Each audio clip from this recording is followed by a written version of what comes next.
ओम नमो भगवते वासुदेवाय नमः। श्रीमद् भागवत पुराण की कथाओं को आगे बढ़ाते हुए आज की कथा का आरंभ हम वर्ण आश्रम धर्म निरूपण अध्याय से करेंगे। उम्मीद करती हूँ कथा का पूरा फल लेने के लिए अब कथा को शुरू से लेकर अंत तक जरूर श्रवण करेंगे। ओम नमो भगवते वासुदेवाय नमः। उद्धव जी ने कहा, कमल नयन श्री कृष्ण, आपने पहले वर्णाश्रम धर्म का पालन करने वालों के लिए और सामान्य मनुष्य मात्र के लिए उस धर्म का उपदेश किया था जिससे आपकी भक्ति प्राप्त होती है। अब आप कृपा करके ये बताएं कि मनुष्य किस प्रकार से अपने धर्म का अनुष्ठान करे जिससे आपके चरणों में उसे भक्ति प्राप्त हो जाए। प्रभु महाबाहो माधव पहले अपने हंस रूप से अवतार ग्रहण करके ब्रह्मा जी को अपने परम धर्म का उपदेश किया था। रिपुदमन बहुत समय बीत जाने के कारण वे इस समय मृत्युलोक में प्राय नहीं सा रह गया है, क्योंकि आपको उसका उपदेश किए बहुत दिन हो गए हैं। अच्युत पृथ्वी में तथा ब्रह्मा की उस सभा में भी जहाँ संपूर्ण वेद मूर्तिमान होकर विराजमान रहते हैं, आपके अतिरिक्त ऐसा कोई भी नहीं जो आपके इस धर्म का प्रवचन, प्रवर्तन अथवा संरक्षण कर सके। इस धर्म के प्रवर्तक, रक्षक और उपदेशक आप ही हैं। आपने पहले जैसे मधु दैत्य को मारकर वेदों की रक्षा की थी, वैसे ही अपने धर्म की भी रक्षा कीजिए। स्वयं प्रकाश परमात्मन, जब आप पृथ्वी तल से अपनी लीला संवरण कर लेंगे तब तो इस धर्म का लोप ही हो जाएगा, तो फिर इसे कौन बताएगा।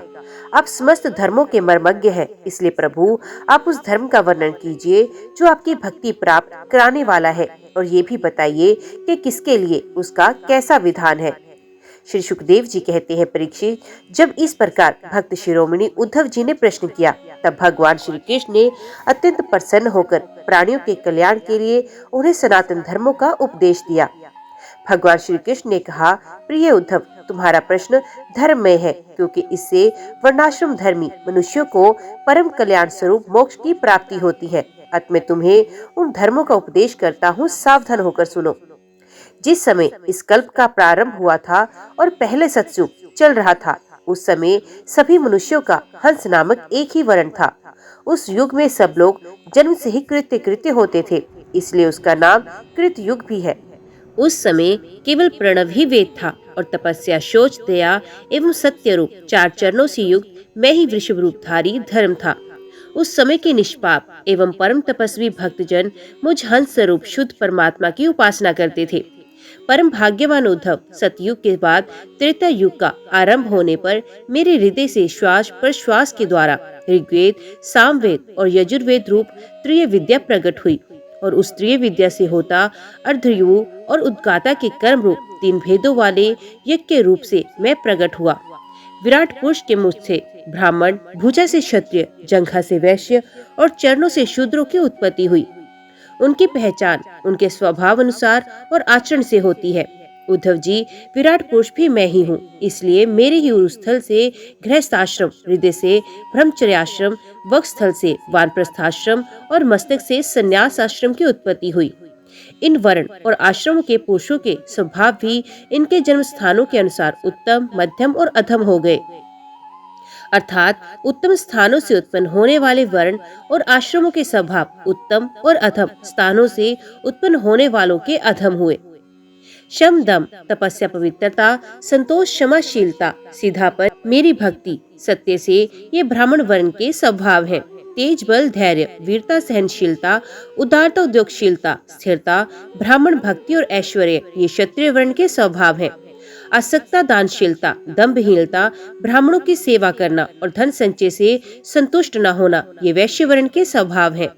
ब्राह्मण गौ और देवताओं की निष्कपट भाव से सेवा करना और उसी से जो कुछ मिल जाए उसमें संतुष्ट रहना ये शूद्र वर्ण के स्वभाव हैं। अपवित्रता, झूठ बोलना, चोरी करना, ईश्वर और परलोक की परवाह न करना, झूठ मूठ झगड़ना और काम, क्रोध एवं तृष्णा के वश में रहना ये अनित्यजों के स्वभाव हैं। उद्धव जी, चारों वर्णों और चारों आश्रमों के लिए साधारण धर्म ये है कि मन, वाणी और शरीर से किसी की हिंसा ना करे, सत्य पर दृढ़ रहे, चोरी ना करे, काम, क्रोध तथा लोभ से बचे और जिन कामों के करने से समस्त प्राणियों की प्रसन्नता और उनका भला हो वही करे। ब्राह्मण, क्षत्रिय तथा वैश्य गर्भाधान आदि संस्कारों के कर्म से यज्ञोपवीत संस्कार रूप द्वितीय जन्म प्राप्त करके गुरुकुल में रहे और अपनी इंद्रियों को वश में रखे। आचार्य के बुलाने पर वेद का अध्ययन करे और उसके अर्थ का भी विचार करे। मेखला मृग चर्म वर्ण के अनुसार दंड, रुद्राक्ष माला, यज्ञोपवीत और कमंडलू धारण करे। सर पर जटा रखे, शौकीनी के लिए दांत और वस्त्र ना धोवे, रंगीन आसन पर ना बैठे और कुछ धारण करे। स्नान, भोजन, हवन, जप और मल मूत्र त्याग के समय मौन रहे और कक्ष तथा गुप्तेंद्रियों के बाल और नाखूनों को कभी न काटे। पूर्ण ब्रह्मचर्य का पालन करे। स्वयं तो कभी वीर्यपात करे ही नहीं। यदि स्वप्न आदि में वीर्य स्खलित हो जाए तो जल में स्नान करके प्राणायाम करे एवं गायत्री का जाप करे। ब्रह्मचारी को पवित्रता के साथ एकाग्रचित होकर अग्नि, सूर्य, आचार्य, गो, ब्राह्मण, गुरु, वृद्धजन और देवताओं की उपासना करनी चाहिए तथा सायंकाल और प्रातःकाल मौन होकर संध्योपासन एवं गायत्री का जप करना चाहिए। आचार्य को मेरा ही स्वरूप समझे, कभी उनका तिरस्कार ना करे, उन्हें साधारण मनुष्य समझकर दोष दृष्टि ना करे, क्योंकि गुरु सिर्फ देवमय होता है। सायंकाल और प्रातःकाल दोनों समय जो कुछ भिक्षा में मिले वे लाकर गुरुदेव के आगे रख दे। केवल भोजन ही नहीं, जो कुछ हो सब। तदंतर उनकी आज्ञा अनुसार बड़े संयम से भिक्षा आदि का यथोचित उपयोग करे। आचार्य यदि जाते हो तो उनके पीछे पीछे चले। उनके सो जाने के बाद बड़ी सावधानी से उनसे थोड़ी दूर पर सोवे। थके हो तो पास बैठकर चरण दबाए और बैठे तो उनके आदेश की प्रतीक्षा में हाथ जोड़कर पास में खड़ा रहे। इस प्रकार अत्यंत छोटे व्यक्ति की भांति सेवा के द्वारा सदा सर्वदा आचार्य की आज्ञा में तत्पर रहे। जब तक विद्यापन समाप्त न हो जाए तब तक सब प्रकार के भोगों से दूर रहकर इसी प्रकार गुरुकुल में निवास करे और कभी अपना ब्रह्मचर्य व्रत खंडित न होने दे। यदि ब्रह्मचारी का विचार हो कि मैं मूर्तिमान वेदों के निवास स्थान ब्रह्मलोक में जाऊं, तो उसे आजीवन नैष्ठिक ब्रह्मचार्य व्रत ग्रहण कर लेना चाहिए और वेदों के स्वाध्याय के लिए अपना सारा जीवन आचार्य की सेवा में ही समर्पित करना चाहिए। ऐसा ब्रह्मचारी सचमुच ब्रह्मतेज से संपन्न हो जाता है और उनके सारे पाप नष्ट हो जाते हैं। उसे चाहिए कि अग्नि गुरु अपने शरीर और समस्त प्राणियों में मेरी ही उपासना करे और ये भाव रखे कि मेरे तथा सबके हृदय में एक ही परमात्मा विराजमान है। ब्रह्मचारी, वानप्रस्थ और सन्यासियों को चाहिए कि वे स्त्रियों को देखना, स्पर्श करना, उनसे बातचीत या हंसी मस्खरी आदि करना दूर से ही त्याग दे। मैथुन करते हुए प्राणियों पर तो दृष्टिपात तक न करे। प्रिय उद्धव, शौच, आचमन, स्नान, संध्योपासन, सरलता, तीर्थ सेवन, जब समस्त प्राणियों में मुझे ही देखना, मन, वाणी और शरीर का संयम, ये ब्रह्मचारी, गृहस्थ, वानप्रस्थ और सन्यासी सभी के लिए एक सा नियम है। अस्पर्शियों को ना छूना, अभ्यक्ष वस्तुओं को ना खाना और जिनसे बोलना नहीं चाहिए उनसे ना बोलना, ये नियम भी सबके लिए हैं। नैष्ठिक ब्रह्मचारी ब्राह्मण इन नियमों का पालन करने से अग्नि के समान तेजस्वी हो जाता है। तीव्र तपस्या के कारण उसके कर्म संस्कार भस्म हो जाते हैं, अंतकरण शुद्ध हो जाता है और वे मेरा भक्त होकर मुझे प्राप्त कर लेता है। प्यारे उद्धव, यदि नैष्ठिक ब्रह्मचर्य ग्रहण करने की इच्छा ना हो, गृहस्थाश्रम में प्रवेश करना चाहता हो, तो विधि पूर्वक वेदाध्ययन समाप्त करके आचार्य को दक्षिणा देकर और उनकी अनुमति लेकर समावर्तन संस्कार करावे। स्नातक ब्रह्म बनकर ब्रह्मचार्याश्रम छोड़ दे। ब्रह्मचारी को चाहिए कि ब्रह्मचर्य आश्रम के बाद गृहस्थ अथवा वानप्रस्थ आश्रम में प्रवेश करे। यदि ब्राह्मण हो तो संन्यास भी ले सकता है अथवा उसे चाहिए कि एक आश्रम से दूसरे आश्रम में प्रवेश करे। किंतु मेरा आज्ञाकारी भक्त बिना आश्रम के रहकर अथवा विपरीत क्रम से आश्रम परिवर्तन कर स्व इच्छाचर में प्रवृत्त हो जाए। प्रिय उद्धव, यदि ब्रह्मचर्य आश्रम के बाद गृहस्थाश्रम स्वीकार करना हो तो ब्रह्मचारी को चाहिए कि अपने अनुरूप एवं शास्त्रोक्त लक्षणों से संपन्न कुलीन कन्या से ही विवाह करे। वे अवस्था में अपने से छोटी अपने ही वर्ण की होनी चाहिए।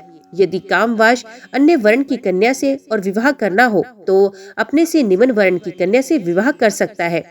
यज्ञ, यज्ञादि, अध्ययन और दान करने का अधिकार ब्राह्मण, क्षत्रिय एवं वैश्यों को समान रूप से है, परंतु दान लेने, पढ़ाने और यज्ञ कराने का अधिकार केवल ब्राह्मणों को है। ब्राह्मण को चाहिए कि इन तीनों वृत्तियों में प्रतिज्ञ अर्थात दान लेने की वृत्ति को तपस्या, तेज और यश का नाश करने वाली समझकर पढ़ाने और यज्ञ कराने के द्वारा ही अपना जीवन निर्वाह करे। और यदि इन दोनों वृत्तियों में भी दोष दृष्टि हो, पारालंबन, दीनता आदि दोष दिखते हो, तो अन्न कटने के बाद खेतों में पड़े हुए दाने बीन कर ही अपने जीवन का निर्वाह करे। उद्धव, ब्राह्मण का शरीर अत्यंत दुर्लभ है। ये इसलिए नहीं कि इसके द्वारा तुच्छ विषय भोग ही भोगे जाएं। ये तो जीवन पर्यंत कष्ट भोगने, तपस्या करने और अंत में अनंत आनंद स्वरूप मोक्ष की प्राप्ति करने के लिए है। जो ब्राह्मण घर में रहकर अपने महान धर्म का निष्काम भाव से पालन करता है और खेतों में तथा बाजारों में गिरे पड़े दाने चुनकर संतोष पूर्वक अपने जीवन का निर्वाह करता है, साथ ही अपना शरीर, प्राण, अंतकरण और आत्मा मुझे समर्पित कर देता है और कहीं भी अत्यंत आसक्ति नहीं करता, वे बिना संन्यास लिए भी परम शांति स्वरूप परम पद प्राप्त करता है। जो लोग विपत्ति में पड़े कष्ट पा रहे हैं, मेरे भक्त ब्राह्मण को विपत्तियों से बचा लेते हैं। उन्हें मैं शीघ्र ही समस्त आपत्तियों से उसी प्रकार बचा लेता हूँ, जैसे समुद्र में डूबते हुए प्राणी को नौका बचा लेती है। राजा पिता के समान सारी प्रजा का कष्ट से उद्धार करे, उन्हें बचाए, जैसे गजराज दूसरे गजों की रक्षा करता है और धीर होकर स्वयं अपने आप से अपना उद्धार करे। जो राजा इस प्रकार प्रजा की रक्षा करता है, वे सारे पापों से मुक्त होकर अंत समय में सूर्य के समान तेजस्वी विमान पर चढ़कर स्वर्गलोक में जाता है और इंद्र के साथ सुख भोगता है। यदि ब्राह्मण अध्यापन अथवा यज्ञ यज्ञादि से अपनी जीविका ना चला सके, तो वैश्य वृत्ति का आश्रय ले ले और जब तक विपत्ति दूर ना हो जाए तब तक करे। यदि बहुत बड़ी आपत्ति का सामना करना पड़े तो तलवार उठाकर शत्रु की वृत्ति से अपना काम चला ले, परंतु किसी भी अवस्था में नीचों की सेवा, जिसे दान वृत्ति कहते हैं, ना करे। इसी प्रकार यदि क्षत्रिय भी प्रजा पालन आदि के द्वारा अपने जीवन का निर्वाह ना कर सके, तो वैश्य वृत्ति, व्यापार आदि करे। बहुत बड़ी आपत्ति हो तो शिकार के द्वारा अथवा विद्यार्थियों को पढ़ाकर अपनी आपत्ति के दिन काट दे, परंतु नीचों की सेवा, श्वान वृत्ति का आश्रय कभी न ले। वैश्य भी आपत्ति के समय शूद्रों की वृत्ति सेवा से अपना जीवन निर्वाह करे और शूद्र चटाई बनाने आदि कार वृत्ति का आश्रय ले, परंतु उद्धव, ये सारी बातें आपत्ति काल के लिए हैं। आपत्ति का समय बीत जाने पर निम्न वर्णों की वृत्ति से जीविकापार्जन करने का लोभ न करे। गृहस्थ पुरुष को चाहिए कि वेदाध्ययन रूप ब्रह्म यज्ञ, तर्पण रूप पितृ यज्ञ, हवन रूप देव यज्ञ, काल बलि आदि भूत यज्ञ और आनंद रूप अतिथि यज्ञ आदि के द्वारा मेरे स्वरूप भूत ऋषि, देवता, पितर, मनुष्य एवं अन्य समस्त प्राणियों की यथाशक्ति प्रतिदिन पूजा करता रहे। गृहस्थ पुरुष अनायास प्राप्त अथवा शास्त्रोक्त रीति से उपार्जित अपने शुद्ध धन से अपने भृत्य आश्रित प्रजाजन को किसी प्रकार का कष्ट न पहुंचाते हुए न्याय और विधि के साथ ही यज्ञ करे। प्रिय उद्धव, गृहस्थ पुरुष कुटुंब में आसक्त न रहे, बड़ा कुटुंब होने पर भी भजन प्रमाद न करे। बुद्धिमान पुरुष को ये बात समझ लेनी चाहिए कि जैसे इन लोक की सभी वस्तुएं नाशवान है, वैसे ही स्वर्ग आदि पर लोक के भोग भी नाशवान ही है। ये जो स्त्री पुत्र, भाई बंधु और गुरुजनों का मिलना जुलना है, ये वैसे ही है जैसे किसी प्यायु पर कुछ बटोही इकट्ठे हो गए हों। सबको अलग अलग रास्ते जाना है। जैसे स्वपन नींद टूटने तक नहीं रहता है, वैसे ही इन मिलने जुलने वालों का संबंध भी बस शरीर के रहने तक ही होता है, फिर तो कौन किसको पूछता है। गृहस्थ को चाहिए कि इस प्रकार विचार करके घर गृहस्थी में फंसे नहीं, उसमें इस प्रकार अनासक्त भाव से रहे मानो कोई अतिथि निवास कर रहे हों। जो शरीर आदि में अहंकार और घर आदि में ममता नहीं करता, उसे घर गृहस्थी के फंदे बांध नहीं सकते। भक्तिमान पुरुष गृहस्थी अशस्त्रोक्त कर्मों के द्वारा मेरी आराधना करता हुआ घर में ही रहे, अथवा यदि पुत्रवान हो तो वानप्रस्थ आश्रम में चला जाए या संन्यास आश्रम स्वीकार कर ले। प्रिय उद्धव, जो लोग इस प्रकार का गृहस्थ जीवन ना बिताकर घर गृहस्थी में ही आसक्त हो जाते हैं, स्त्री पुत्र और धन की कामनाओं में फंसकर हाय हाय करते रहते हैं और मूर्तावश शस्त्रिलम्ट और कपट होकर मैं मेरे के फेर में पड़ जाते हैं। वे बंध जाते हैं, वे सोचते हैं हाय हाय, मेरे माँ बाप बूढ़े हो गए, पत्नी के बाल बच्चे अभी छोटे छोटे हैं, मेरे ना रहने पर ये दीन अनाथ और दुखी हो जाएंगे, फिर इनका जीवन कैसे रहेगा। इस प्रकार घर गृहस्थी की वासना से जिसका चित्त विक्षिप्त हो रहा है, वे मूढ़ बुद्धि पुरुष विषय भोगों से कभी तृप्त नहीं होता, उन्हीं में उलझकर अपना जीवन खो बैठता है और मरकर घोर तमोमय नरक में जाता है। प्रिय उद्धव, यदि गृहस्थ मनुष्य वानप्रस्थ आश्रम में जाना चाहे तो अपनी पत्नी को पुत्रों के हाथ सौंप दे अथवा अपने साथ ही ले ले और फिर शांति से अपनी आयु का तीसरा भाग वन में ही रहकर व्यतीत करे। उसे वन के पवित्र कंद फूल फलों से ही शरीर निर्वाह करना चाहिए। वस्त्र की जगह वृक्षों की शाल पहने अथवा घास पात और मृगशाला से ही काम निकाल ले। केश रोए नख मूछ दाढ़ी रूप शरीर के मल को हटावे नहीं, दातुन न करे, जल में घुसकर त्रिकाल स्नान करे और धरती पर ही पड़ा रहे। ग्रीष्म ऋतु में पंचाग्नि तपे, वर्षा ऋतु में खुले मैदान में रहकर वर्षा की बौछार सहे, जाड़े के दिनों में गले तक जल में डूबा रहे। इस प्रकार घोर तपस्या में जीवन व्यतीत करे। कंद मूलों को केवल आग में भूनकर खा ले अथवा समय अनुसार पके हुए फल आदि के द्वारा ही काम चला ले। उन्हें कूटने की आवश्यकता हो तो ओखली में या सर पर कूट ले, अन्यथा दांतों से ही चबा चबा कर खा ले। वानप्रस्थ आश्रमी को चाहिए कि कौन सा पदार्थ कहाँ ले जाना है, किस समय लाना है, कौन कौन पदार्थ अपने अनुकूल है, इन बातों को जानकर अपने जीवन निर्वाह के लिए स्वयं ही सब प्रकार के कंद मूल फल आदि ले आवे। देश काल आदि से अनभिज्ञ लोगों से लाए हुए अथवा दूसरे समय के संचित पदार्थों को अपने काम में ना ले। निवार आदि जंगली अन्न से ही चरु पुरुडोष आदि तैयार करे और उन्हीं से समयोचित अग्रणे आदि वैदिक कर्म करे।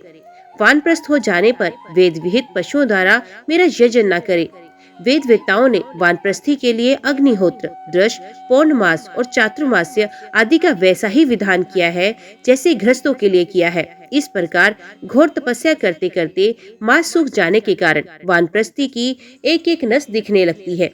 वे इस तपस्या के द्वारा मेरी आराधना करके पहले तो ऋषियों के लोक में जाता है और वहां से फिर मेरे पास आ जाता है, क्योंकि तप मेरा ही स्वरूप है। प्रिय उद्धव, जो पुरुष बड़े कष्ट से किए हुए और मोक्ष देने वाले इस महान तपस्या को स्वर्ग, ब्रह्मलोक आदि छोटे मोटे फलों की प्राप्ति के लिए करता है, उससे बढ़कर मूर्ख और कौन होगा। इसलिए तपस्या का अनुष्ठान निष्काम भाव से ही करना चाहिए। प्यारे उद्धव, वानप्रस्थी जब अपने आश्रमोचित नियमों का पालन करने में असमर्थ हो जाए, बुढ़ापे के कारण उसका शरीर कांपने लगे, तब यज्ञ अग्नियों को भावना के द्वारा अपने अंतकरण में आरोपित कर ले और अपना मन बुझ में लगाकर अग्नि में प्रवेश कर ले। यदि उसकी समझ में ये बात आ जाए कि काम्य कर्मों से उनके फलस्वरूप जो लोग प्राप्त होते हैं वे नरकों के समान ही दुखपूर्ण है और मन में लोक परलोक से पूरा वैराग्य हो जाए, तो विधि पूर्वक यज्ञाग्नियों का परित्याग करके संन्यास ले ले। जो वानप्रस्थी सन्यासी होना चाहे वे पहले वेद विधि के अनुसार 8 प्रकार के श्राद्ध और प्रजापत्य यज्ञ से मेरा यजन करे। इसके बाद अपना सर्वस्व ऋत्विज को दे दे, यज्ञ अग्नि को अपने प्राणों में लीन कर ले और फिर किसी भी स्थान, वस्तु और व्यक्तियों की अपेक्षा न रखकर स्वच्छंद विचरण करे। उद्धव जी, जब ब्राह्मण संन्यास लेने लगता है तब देवता लोग स्त्री पुत्र आदि सगे संबंधियों का रूप धारण करके उसके संन्यास ग्रहण में विघ्न डालते हैं। वे सोचते हैं कि अरे, ये तो हम लोगों की अवहेलना कर हम लोगों को लांघकर परमात्मा को प्राप्त होने जा रहा है।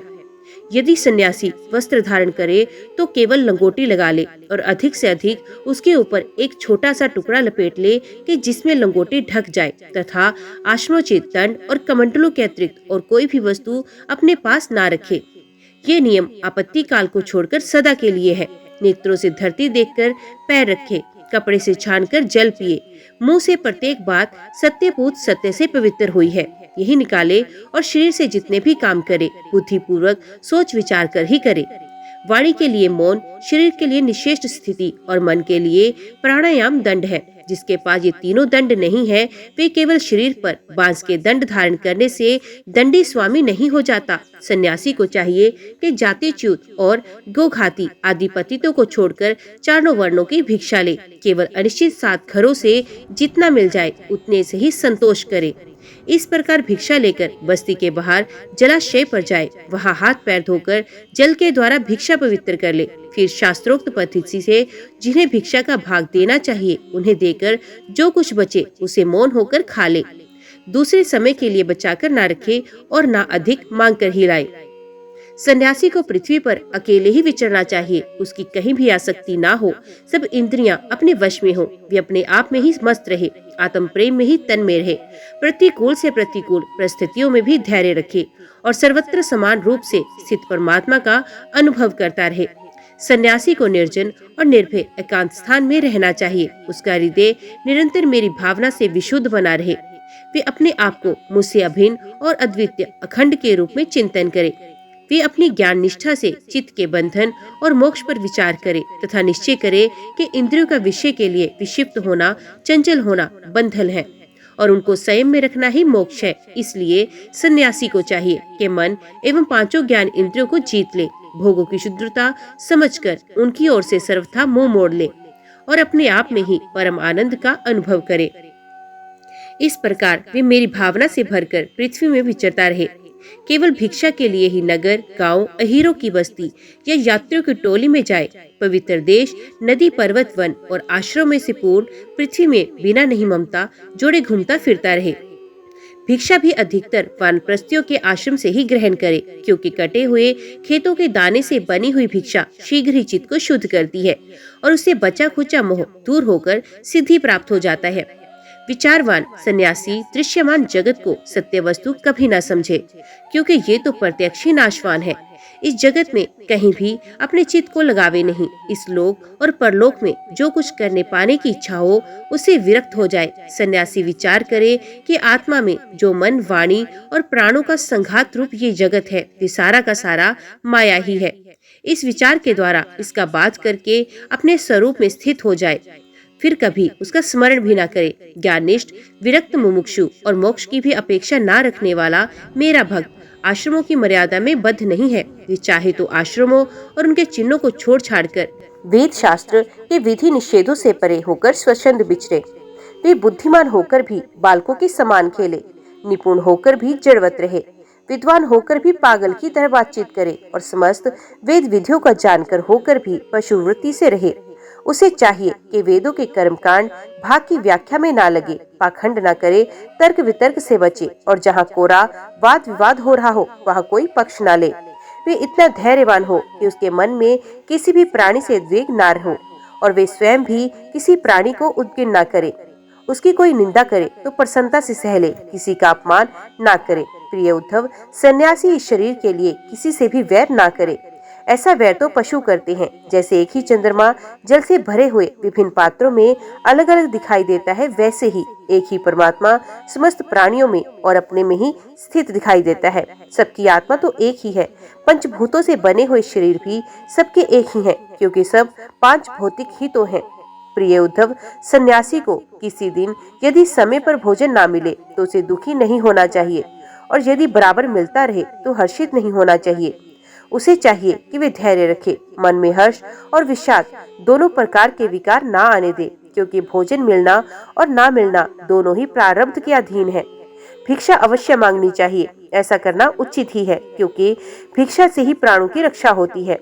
प्राण रहने से ही तत्व का विचार होता है और तत्व विचार से तत्व ज्ञान होकर मुक्ति मिलती है।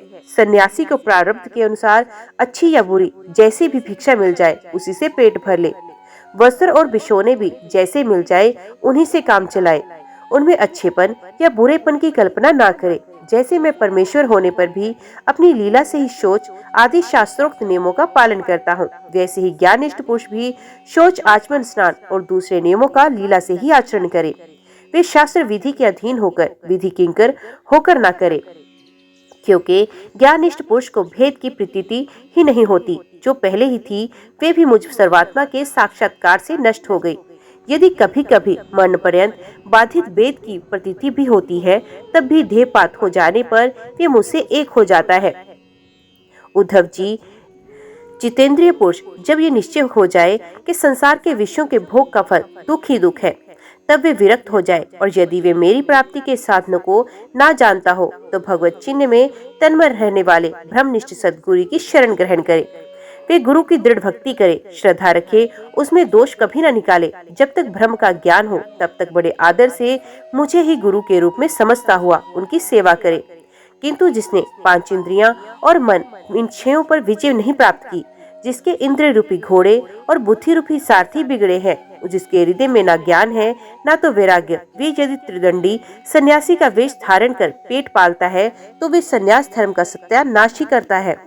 अपने पूज्य देवताओं को, अपने आप को, अपने हृदय में स्थित मुझको ठगने की चेष्टा करता है। अभी उस वेश मात्र के सन्यासी की वासना क्षीण नहीं हुई, इसलिए वे इस लोक और परलोक दोनों से हाथ धो बैठता है। सन्यासी का मुख्य धर्म है शांति और अहिंसा, वानप्रस्थी का मुख्य धर्म है तपस्या और भगवत भाव, गृहस्थ का मुख्य धर्म है प्राणियों की रक्षा और यज्ञ याग, तथा ब्रह्मचारी का मुख्य धर्म है आचार्य की सेवा। गृहस्थ भी केवल ऋतुकाल में ही अपनी पत्नी का सहवास करे। उसके लिए भी ब्रह्मचर्य, तपस्या, शौच, संतोष और समस्त प्राणियों के प्रति प्रेम भाव में ये मुख्य धर्म है। मेरी उपासना तो सभी को करनी चाहिए। जो पुरुष इस प्रकार अनन्य भाव से अपने वर्ण आश्रम धर्म के द्वारा मेरी सेवा में लगा रहता है और समस्त प्राणियों में मेरी भावना करता है, उसे मेरी अविचल भक्ति प्राप्त होती है। उद्धव जी, मैं संपूर्ण लोकों का एकमात्र स्वामी, सबकी उत्पत्ति और परलय का परम कारण ब्रह्म हूँ। नित्य निरंतर बढ़ने वाली अखंड भक्ति के द्वारा वे मुझे प्राप्त कर लेता है। इस प्रकार वे गृहस्थ अपने धर्म पालन के द्वारा अंतकरण को शुद्ध करके मेरे ऐश्वर्य को, मेरे स्वरूप को जान लेता है और ज्ञान विज्ञान से संपन्न होकर शीघ्र ही मुझे प्राप्त करता है। मैंने तुम्हें ये सदाचार पूर्ण रूप वर्ण आश्रम का धर्म बताया। यदि इस धर्मानुष्ठान में मेरी भक्ति का पुट लग जाए, तब तो इससे अनायासी परम कल्याण स्वरूप मोक्ष की प्राप्ति हो जाए। साधु स्वभाव उद्धव, तुमने मुझसे जो प्रश्न किया था उसका उत्तर मैंने दे दिया। ये बतला दिया कि अपने धर्म का पालन करने वाला भक्त मुझ पर ब्रह्म स्वरूप को किस प्रकार प्राप्त होता है। ओम नमो भगवते वासुदेवाय नमः। आज की वीडियो में इतना ही। उम्मीद करती हूँ वीडियो आपको पसंद आई होगी। वीडियो पसंद आई हो तो वीडियो को लाइक और चैनल को सब्सक्राइब जरूर कीजिएगा। जय श्री हरि लिखकर कमेंट बॉक्स में अपनी हाजिरी और अपने सुझाव देना ना भूलिएगा। तो मिलते हैं अगले अध्याय अगली कथा के साथ। तब तक के लिए देखते व सुनते रहिए। जय मां कंचन, जय माता दी।